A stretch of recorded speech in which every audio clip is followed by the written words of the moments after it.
राजा बाबापुर के रहस्य का पता चल गया था। संतुष्ट व्यक्ति के लिए उपहार। एक दिन तेनालीराम बड़ी प्रसन्न मुद्रा में दरबार में आया। उसने बहुत अच्छे कपड़े और गहने पहन रखे थे। उसे देखकर राजा कृष्णदेव राय बोले, तेनाली, आज तुम बहुत प्रसन्न दिखाई दे रहे हो। क्या बात है? महाराज, कोई खास बात नहीं है, तेनालीराम प्यार से बोला। नहीं, आज मुझे तुम कुछ अलग लग रहे हो। वैसे एक बात है, जब तुम मुझे पहली बार मिले थे तब तुम्हारा व्यक्तित्व बहुत साधारण था। तेनालीराम बोला, महाराज, प्रत्येक व्यक्ति समय के साथ बदलता है, विशेषतः जब उसके पास थोड़ा बहुत धन भी हो। मैंने आपके द्वारा दिए गए उपहारों से काफी बचत कर ली है। राजा बोले, तब तो तुम्हें अपनी बचत का कुछ भाग दूसरों को भी देना चाहिए। तेनालीराम बोला, महाराज, अभी मैंने दूसरों को देने के लायक पर्याप्त बचत नहीं की है। यह सुनकर राजा ने तेनालीराम की दान न करने की प्रवृत्ति के लिए उसे काफी लताड़ा। तेनालीराम ने जब देखा कि उसकी बात का राजा बुरा मान गए हैं, तो उसने अपनी गलती स्वीकार करते हुए महाराज से पूछा कि उसे क्या दान करना चाहिए। तेनाली, तुम एक भव्य घर बनवाओ और उसे दान दो, इससे तुम्हें प्रसन्नता होगी, राजा ने कहा। तेनालीराम ने राजा की बात मान ली। अगले कुछ माह तक वह एक भव्य मकान बनवाने में व्यस्त हो गया। जब वह भव्य मकान बनकर तैयार हो गया तो तेनालीराम ने मकान के ऊपर एक तख्ती टोक दी, जिस पर लिखा था, यह घर उस व्यक्ति को दिया जाएगा जो अपने जीवन में मात्र उतने में ही प्रसन्नता महसूस करता हो जितना उसके पास है। कई लोगों ने उस तख्ती को पढ़ा, परंतु कोई भी मकान लेने नहीं आया।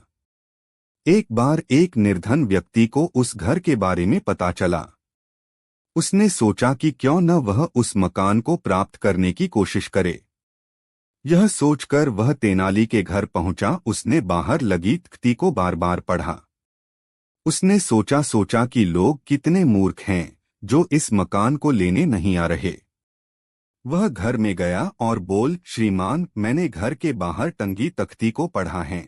मैं दावा करता हूं कि मैं सबसे प्रसन्न व संतुष्ट व्यक्ति हूं। मैं इस मकान का अधिकारी हूं। इस पर तेनालीराम हंसने और बोला, यदि इस घर के बिना तुम प्रसन्न और संतुष्ट हो तो फिर तुम्हें इस घर की क्या आवश्यकता है? और यदि तुम्हें आवश्यकता है तो फिर तुम्हारा दावा गलत है, क्योंकि अगर जो कुछ तुम्हारे पास है तुम उससे संतुष्ट हो तो तुम इसे क्यों मांगोगे? निर्धन व्यक्ति को अपनी भूल का आभास हो गया। उसके बाद उस मकान को मांगने के लिए कोई नहीं आया। अंत में तेनालीराम ने सारी कथा राजा को सुनाई। राजा बोले, तुमने एक बार फिर अपनी बुद्धिमानी का परिचय दिया, परंतु अब तुम उस मकान का क्या करोगे? कोई शुभ दिन देखकर मैं उसमें प्रवेश करूंगा। इस प्रकार एक बार फिर तेनालीराम ने राजा कृष्णदेव राय को निरुत्तर कर दिया। सीमा की चौकसी।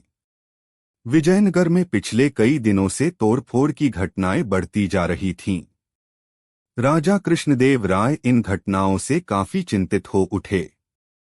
उन्होंने मंत्रिपरिषद की बैठक बुलाई और इन घटनाओं को रोकने का उपाय पूछा। पड़ोसी दुश्मन देश के गुप्तचर ही यह काम कर रहे हैं। हमें उनसे नरमी से नहीं, सख्ती से निपटना चाहिए, सेनापति का सुझाव था। सीमा पर सैनिक बढ़ा दिए जाने चाहिए ताकि सीमा की सुरक्षा ठीक प्रकार से हो सके, मंत्री जी ने सुझाया। राजा कृष्णदेव राय ने अब तेनालीराम की ओर देखा। मेरे विचार में तो सबसे अच्छा यही होगा कि समूची सीमा पर एक मजबूत दीवार बना दी जाए और वहां हर समय सेना के सिपाही गश्त करें, तेनालीराम ने अपना सुझाव दिया।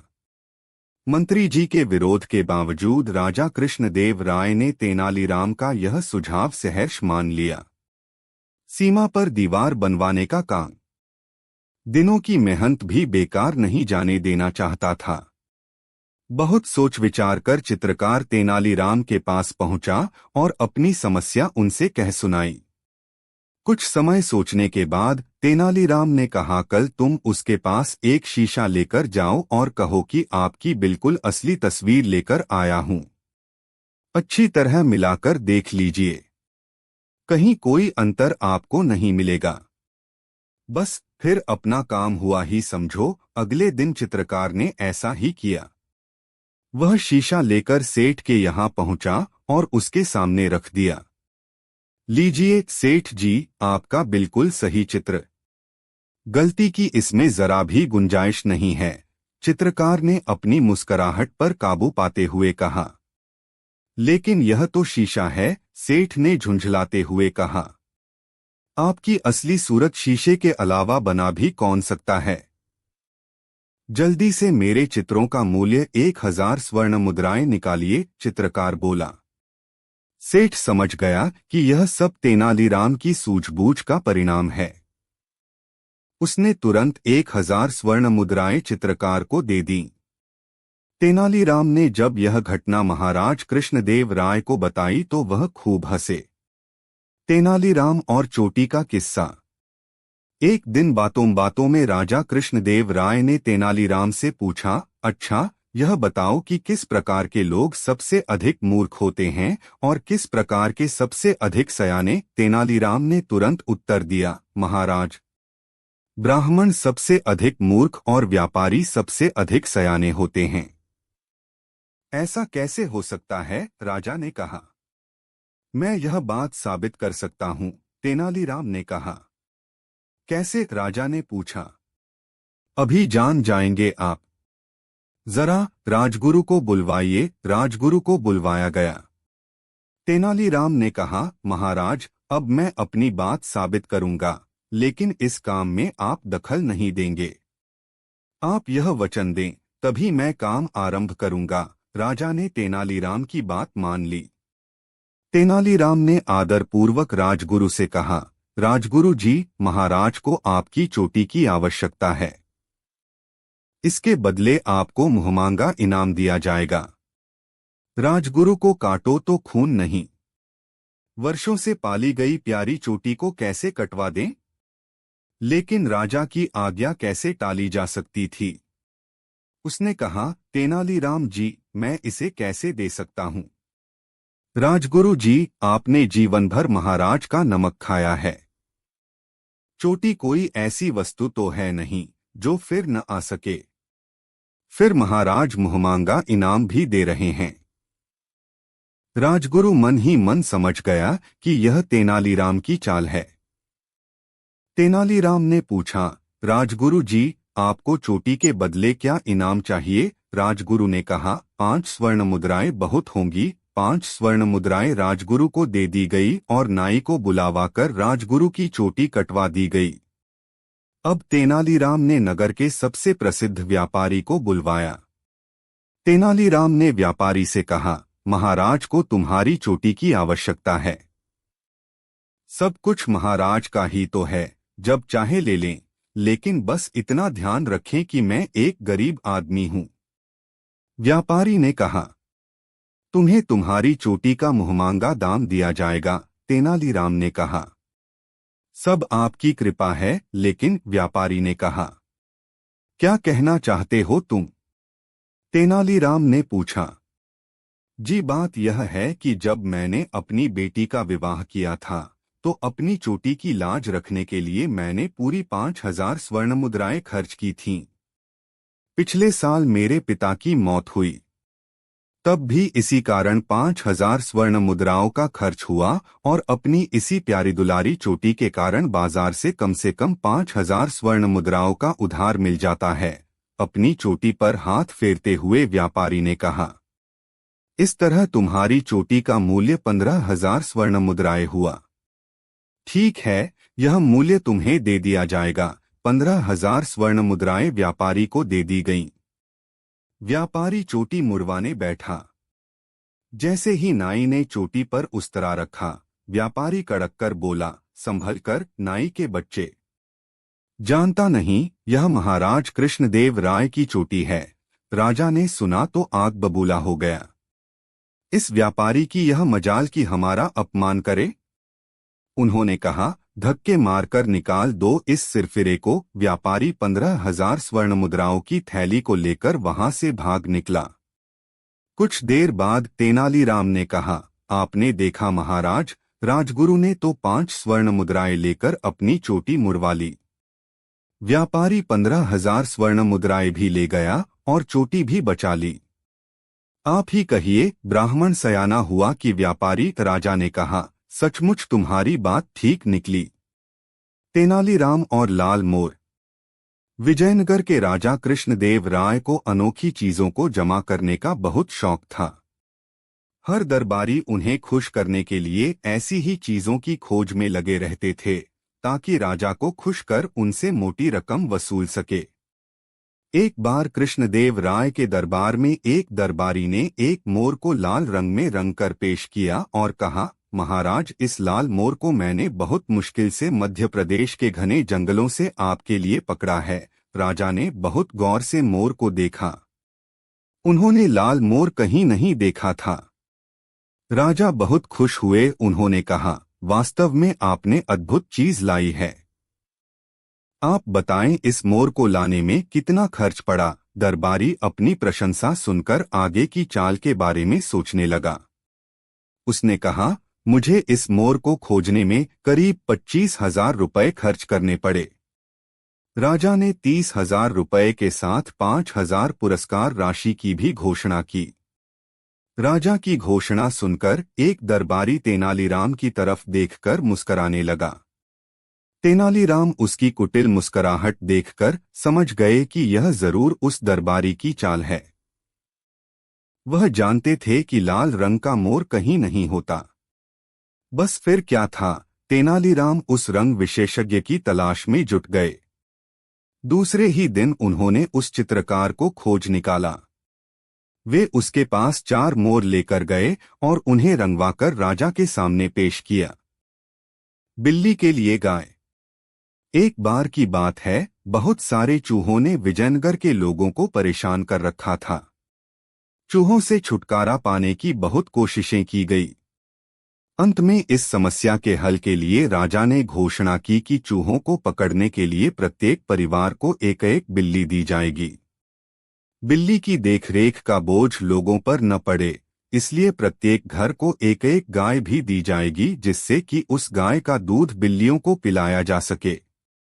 राजा का यह निर्णय तेनालीराम को पसंद नहीं आया और राजा को समझाने के लिए उसने एक योजना बनाई।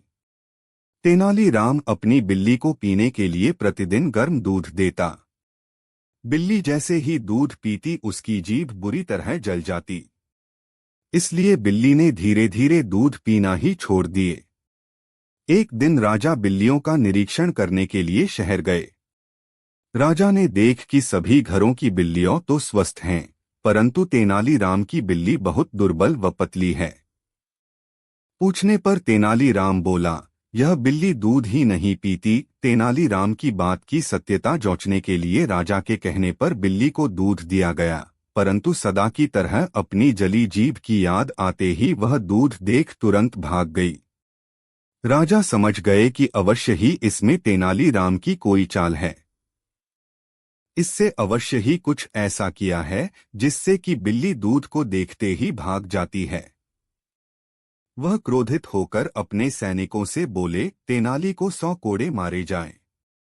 तेनालीराम ने राजा की ओर देखा और बोला, महाराज, मुझे 100 कोड़े मारिए। मुझे इसका कोई दुख नहीं है, परंतु मैं यही सोचता हूँ कि जब मनुष्यों को पीने के लिए उपयुक्त मात्रा में दूध उपलब्ध नहीं है, तब बिल्लियों को इस प्रकार दूध पिलाना उचित है। राजा को तुरंत ही अपनी गलती का एहसास हो गया। उन्होंने तुरंत आदेश दिया कि गायों के दूध का उपयोग बिल्लियों के बजाय मनुष्यों के लिए किया जाए। मटके में मुंह। एक बार महाराज कृष्णदेव राय किसी बात पर तेनालीराम से नाराज हो गए। गुस्से में आकर उन्होंने तेनालीराम से भरी राजसभा में कह दिया कि कल से मुझे दरबार में अपना मुंह मत दिखाना। उसी समय तेनालीराम दरबार से चला गया। दूसरे दिन जब महाराज राजसभा की ओर आ रहे थे, तभी एक चुगलखोर ने उन्हें ये कहकर भड़का दिया कि तेनालीराम आपके आदेश के खिलाफ दरबार में उपस्थित हैं। बस यह सुनते ही महाराज आगग गुला हो गए। चुगलखोर दरबारी आगे बोला, आपने साफ कहा था कि दरबार में आने पर कोड़े पड़ेंगे, इसकी भी उसने कोई परवाह नहीं की। अब तो तेनालीराम आपके हुक्म की भी अवहेलना करने में जुटा है। राजा दरबार में पहुंचे। उन्होंने देखा कि सिर पर मिट्टी का एक घड़ा ओढ़े तेनालीराम विचित्र प्रकार की हरकतें कर रहा है। घड़े पर चारों ओर जानवरों के मुंह बने थे। तेनालीराम, ये क्या बेहुदगी है? तुमने हमारी आज्ञा का उल्लंघन किया है। महाराज ने कहा, दंडस्वरूप कोड़े खाने के तैयार हो जाओ। मैंने कौन सी आपकी आज्ञा नहीं मानी महाराज? घड़े में मुंह छिपाए हुए तेनालीराम बोला, आपने कहा था कि कल मैं दरबार में अपना मुंह न दिखाऊं, क्या आपको मेरा मुंह दिख रहा है?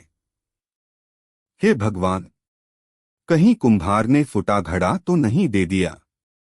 यह सुनते ही महाराज की हंसी छूट गई। वे बोले, तुम जैसे बुद्धिमान और हाजिर जवाब से कोई नाराज हो ही नहीं सकता। अब इस घड़े को हटाओ और सीधी तरह अपना आसन ग्रहण करो। मनहूस रामैया। रामैया नाम के आदमी के विषय में नगर भर में यह प्रसिद्ध था कि जो कोई प्रातः उसकी सूरत देख लेता था, उसे दिन भर खाने को नहीं मिलता था। इसलिए सुबह सुबह कोई उसके सामने आना पसंद नहीं करता था। किसी तरह यह बात राजा कृष्णदेव राय तक पहुंच गई। उन्होंने सोचा, इस बात की परीक्षा करनी चाहिए।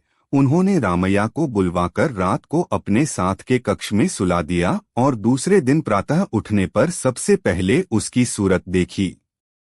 दरबार के आवश्यक काम निपटाने के बाद राजा जब भोजन के लिए अपने भोजन कक्ष में गए तो भोजन परोसा गया। अभी राजा ने पहला कौर ही उठाया था कि खाने में मक्खी दिखाई दी। देखते ही देखते उनका मन खराब होने लगा और वह भोजन छोड़कर उठ गए। दोबारा भोजन तैयार होते होते इतना समय बीत गया कि राजा की भूख ही मिट गई। राजा ने सोचा, अवश्य यह रामैया मनहूस है, तभी तो आज सारा दिन भोजन नसीब नहीं हुआ। क्रोध में आकर राजा ने आज्ञा दी कि इस मनहूस को फांसी दे दी जाए। राज्य के प्रहरी उसे फांसी देने के लिए ले चले। रास्ते में उन्हें तेनालीराम मिला। उसने पूछा तो रामैया ने उसे सारी बात कह तेनाली लगी। उन्होंने उन दरबारियों को विश्वास दिलाया कि वे भविष्य में अन्य दरबारियों को भी अपने साथ घूमने फिरने का अवसर अवश्य देंगे। एक बार जब राजा कृष्णदेव राय वेश बदलकर कुछ गांवों के भ्रमण को जाने लगे तो अपने साथ उन्होंने इस बार तेनालीराम को नहीं लिया, बल्कि उसकी जगह 2 अन्य दरबारियों को साथ ले लिया। घूमते घूमते वे एक गांव के खेतों में पहुंच गए। खेत से हटकर एक झोपड़ी थी, जहां कुछ किसान बैठे गपशप कर रहे थे। राजा और अन्य लोग उन किसानों के पास पहुंचे और उनसे पानी मांगकर पिया। फिर राजा ने किसानों से पूछा, कहो भाई लोगों, तुम्हारे गांव में कोई व्यक्ति कष्ट में तो नहीं है?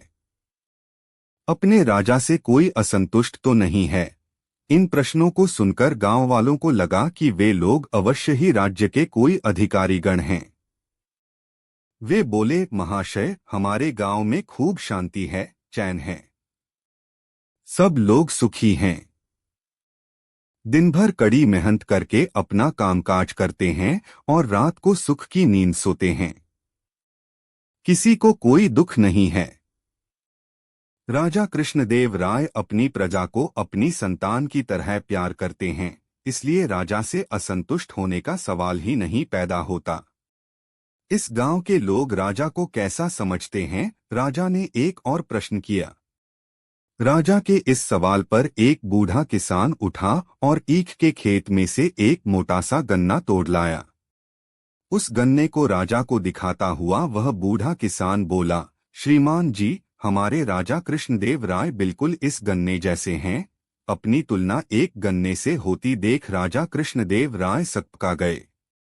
उनकी समझ में यह बात बिल्कुल भी न आई कि इस बूढ़े किसान की बात का अर्थ क्या है।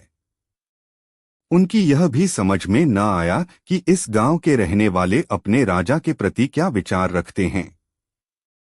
राजा कृष्णदेव राय के साथ जो अन्य साथी थे, राजा ने उन साथियों से पूछा, इस बूढ़े किसान के कहने का क्या अर्थ है। साथी राजा का यह सवाल सुनकर एक दूसरे का मुंह देखने लगे। फिर एक साथी ने हिम्मत की और बोला, महाराज, इस बूढ़े किसान के कहने का साफ मतलब यही है कि हमारे राजा इस मोटे गन्ने की तरह कमजोर हैं। उसे जब भी कोई चाहे एक झटके में उखाड़ सकता है, जैसे कि मैंने यह गन्ना उखाड़ लिया है। राजा ने अपने साथी की इस बात पर विचार किया तो राजा को यह बात सही मालूम हुई। वह गुस्से से भर गए और इस बूढ़े किसान से बोले, तुम शायद मुझे नहीं जानते कि मैं कौन हूँ। राजा की क्रोध से भरी वाणी सुनकर वह बूढ़ा किसान डर के मारे थरथर कांपने लगा।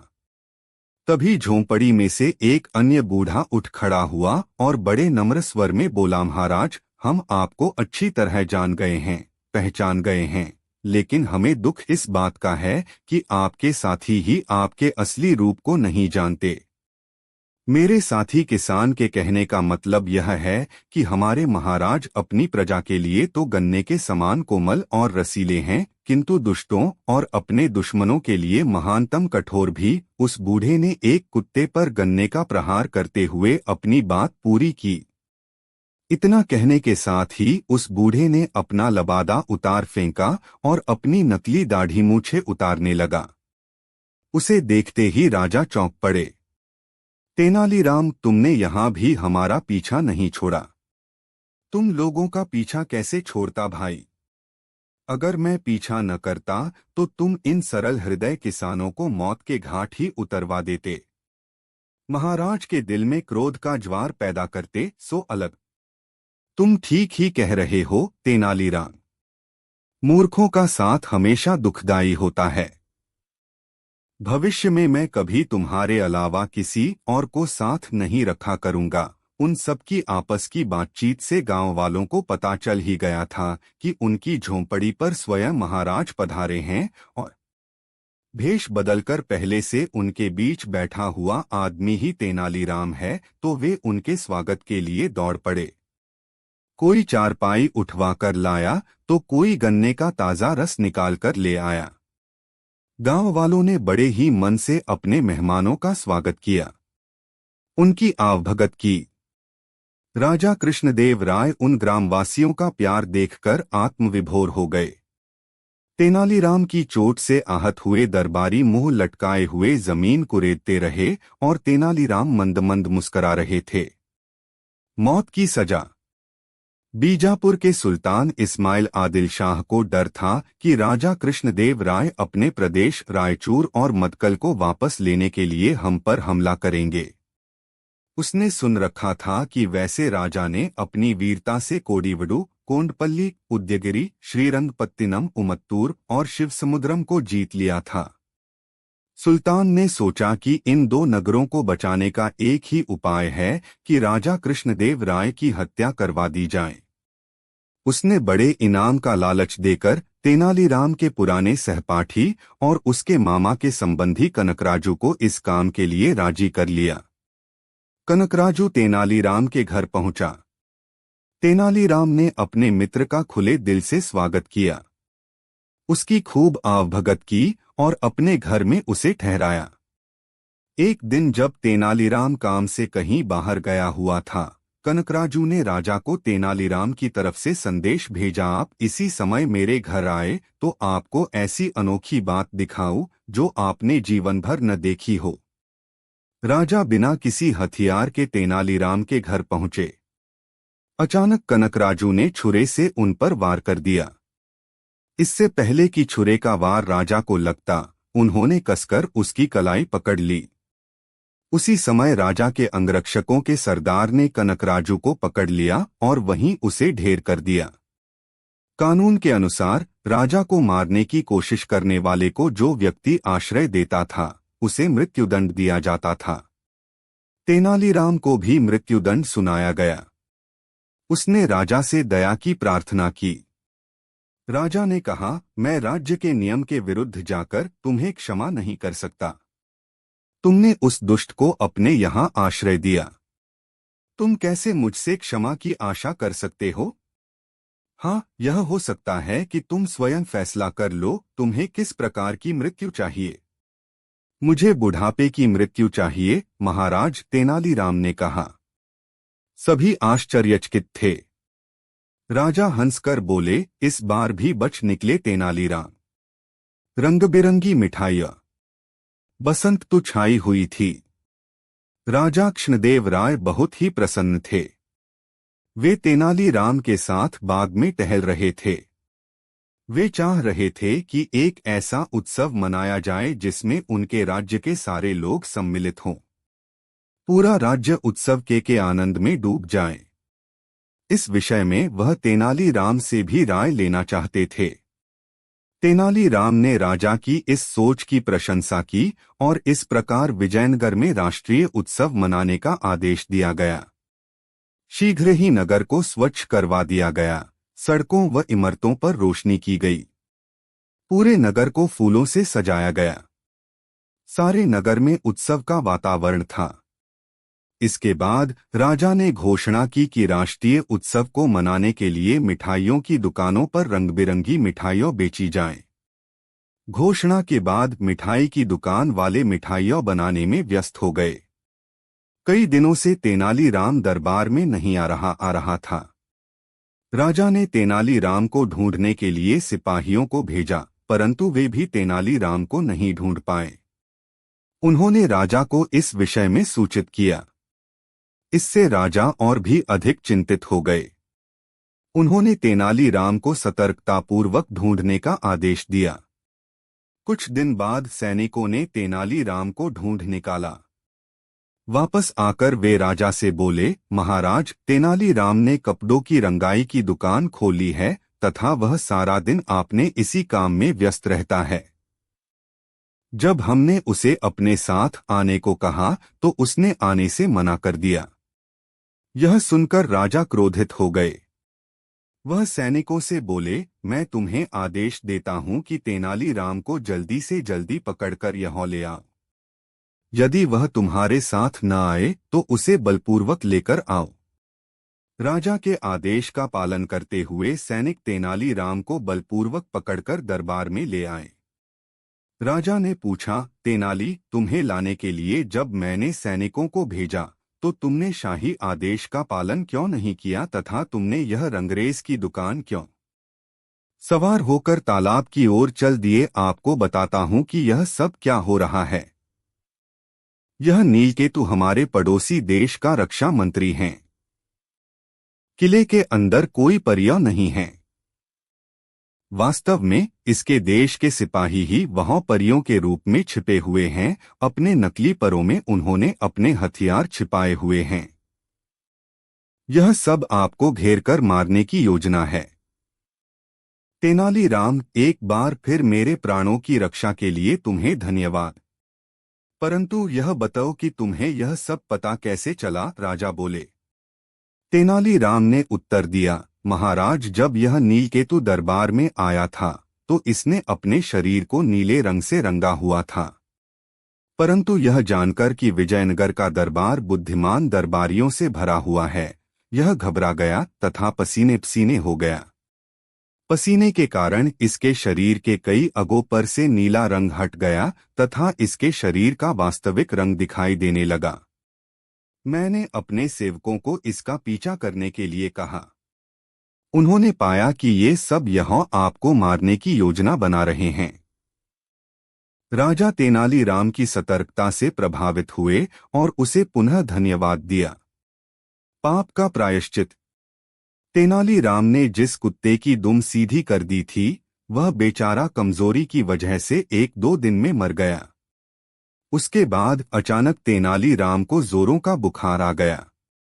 एक पंडित ने घोषणा कर दी कि तेनालीराम को अपने पाप का प्रायश्चित करना पड़ेगा, नहीं तो उन्हें इस रोग से छुटकारा नहीं मिल पाएगा। तेनालीराम ने पंडित से इस पूजा में आने वाले खर्च के बारे में पूछा। पंडित जी ने उन्हें 100 स्वर्ण मुद्राओं का खर्च बताया। लेकिन इतनी स्वर्ण मुद्राएं मैं कहां से लाऊंगा? तेनालीराम ने पंडित जी से पूछा। पंडित जी ने कहा, तुम्हारे पास जो घोड़ा है उसे बेचने से जो रकम मिले वह तुम मुझे दे देना। तेनालीराम ने शर्त स्वीकार कर ली। पंडित जी ने पूजा पाठ करके तेनालीराम के ठीक होने की प्रार्थना की। कुछ दिनों में तेनालीराम बिल्कुल स्वस्थ हो गए। लेकिन वह जानते था कि वह प्रार्थना के असर से ठीक नहीं हुए हैं, बल्कि दवा के असर से ठीक हुए हैं। तेनालीराम पंडित जी को साथ लेकर बाजार गए। उनके एक हाथ में घोड़े की लगाम थी और दूसरे में एक टोकरी। उन्होंने बाजार में घोड़े की कीमत 1 आना बताई और कहा, जो भी इस घोड़े को खरीदना चाहता है उसे यह टोकरी भी लेनी पड़ेगी, जिसका मूल्य है 100 स्वर्ण मुद्राएं। इस कीमत पर वे दोनों चीजें एक आदमी ने झट से खरीद लीं। तेनालीराम ने पंडित जी की हथेली पर 1 आना रख दिया, जो घोड़े की कीमत के रूप में उसे मिला था। 100 स्वर्ण मुद्राएं उन्होंने अपनी जेब में डाल ली और चलते बने। पंडित जी कभी अपनी हथेली पर पड़े सिक्के को तो कभी जाते हुए तेनालीराम को देख रहे थे। बहुरूपिया राजगुरु। तेनालीराम के कारनामों से राजगुरु बहुत परेशान थे। हर दूसरे तीसरे दिन उन्हें तेनालीराम के कारण नीचा देखना पड़ता था। वह सारे दरबार में हंसी का पात्र बनता था। उन्होंने सोचा कि यह दुष्ट कई बार महाराज के मृत्युदंड से भी बच निकला है। इससे छुटकारा पाने का केवल एक ही रास्ता है कि मैं स्वयं इसको किसी तरह मार दूं। उन्होंने मन ही मन एक योजना बनाई। राजगुरु कुछ दिनों के लिए तीर्थयात्रा के बहाने नगर छोड़कर चले गए और एक जाने-माने बहुरूपिये के यहाँ जाकर उससे प्रशिक्षण लेने लगे। कुछ समय में वे बहुरूपिये के सारे करतब दिखाने में कुशल हो गए। वे बहुरूपिये के वेश में ही वापस नगर चले आए और दरबार में पहुंचे। उन्होंने राजा से कहा कि वे तरह तरह के करतब दिखा सकते हैं। राजा बोले, तुम्हारा सबसे अच्छा स्वांग कौन सा है? बहुरूपिये ने कहा, मैं शेर का स्वांग बहुत अच्छा करता हूं महाराज। लेकिन उसमें खतरा है। उसमें कोई घायल भी हो सकता है और मर भी सकता है। इस स्वांग के लिए आपको मुझे एक खून माफ करना पड़ेगा। महाराज ने उनकी शर्त मान ली। एक शर्त और है महाराज। मेरे स्वांग के समय तेनालीराम भी दरबार में अवश्य उपस्थित रहे। बहुरूपिया बोला, ठीक है, हमें यह शर्त भी स्वीकार है, महाराज ने सोचकर उत्तर दिया। इस शर्त को सुनकर तेनालीराम का माथा ठनका। उसे लगा कि यह अवश्य कोई शत्रु है जो स्वांग के बहाने मेरी हत्या करना चाहता है। अगले दिन स्वांग होना था। तेनालीराम अपने कपड़ों के नीचे कवच पहनकर आया ताकि अगर कुछ गड़बड़ हो तो वह अपनी रक्षा कर सके। स्वांग शुरू हुआ। बहुरूपिये की कला का प्रदर्शन देखकर सभी दंग थे। कुछ देर तक उछल कूद करने के बाद अचानक बहुरूपिया तेनालीराम के पास पहुंचा और उस पर झपट पड़ा। तेनालीराम तो पहले से ही तैयार था। उसने धीरे से अपने हथनखे से उस पर वार किया। तिलमिलाता हुआ बहुरूपिया उछलकर जमीन पर गिर पड़ा। तेनालीराम पर हुए आक्रमण से राजा भी एकदम घबरा गए थे। कहीं तेनालीराम को कुछ हो जाता तो? उन्हें बहुरूपिये की शर्तों का ध्यान आया। एक खून की माफी और तेनालीराम के दरबार में उपस्थित रहने की शर्त। अवश्य दाल में कुछ काला है। उन्होंने तेनालीराम को अपने पास बुलाकर पूछा, तुम ठीक हो ना? घाव तो नहीं हुआ? तेनालीराम ने महाराज को कवच दिखा दिया। उसे एक खरोंच भी न आई थी। महाराज ने पूछा, क्या तुम्हें इस व्यक्ति पर संदेह था जो तुम कवच पहनकर आए हो? महाराज, अगर इसकी नीयत साफ होती तो यह दरबार में मेरे उपस्थित रहने की शर्त न रखता, तेनालीराम ने कहा। महाराज बोले, इस दुष्ट को मैं दंड देना चाहता हूं। इसने तुम्हारे प्राण लेने का प्रयत्न किया है। मैं इसे अभी फांसी का दंड दे सकता हूं, लेकिन मैं चाहता हूं कि तुम स्वयं इससे बदला लो। जी हाँ, मैं स्वयं ही इसको मजा चखाऊंगा, तेनालीराम गंभीरता से बोला। वह कैसे? महाराज ने पूछा। बस आप देखते जाइए, तेनालीराम ने उत्तर दिया। फिर तेनालीराम ने बहुरूपिये से कहा, महाराज तुम्हारी कला से बहुत प्रसन्न हैं। वह चाहते हैं कि कल तुम सती स्त्री का स्वांग दिखाओ। अगर उसमें तुम सफल हो गए तो महाराज की ओर से तुम्हें पुरस्कार के रूप में 5,000 स्वर्ण मुद्राएं भेंट की जाएंगी। बहुरूपिये के वेश में छिपे राजगुरु ने मन ही मन कहा कि इस बार तो बुरे फंसे, लेकिन अब स्वांग दिखाए बिना चारा भी क्या था। तेनालीराम ने एक कुंड बनवाया। उसमें बहुत सी लकड़ियां जलवा दी गईं। वैद्य भी बुलवा लिए गए कि शायद तुरंत उपचार की आवश्यकता पड़े। बहुरूपिया सती का वेश बनाकर पहुंचा। उसका पहनावा इतना सुंदर था कि कोई कह नहीं सकता था कि वह असली स्त्री नहीं है। आखिर उसे जलते कुंड में बैठना ही पड़ा। कुछ पलों में ही लपटों में उसका सारा शरीर झुलसने लगा। तेनालीराम से यह देखा न गया।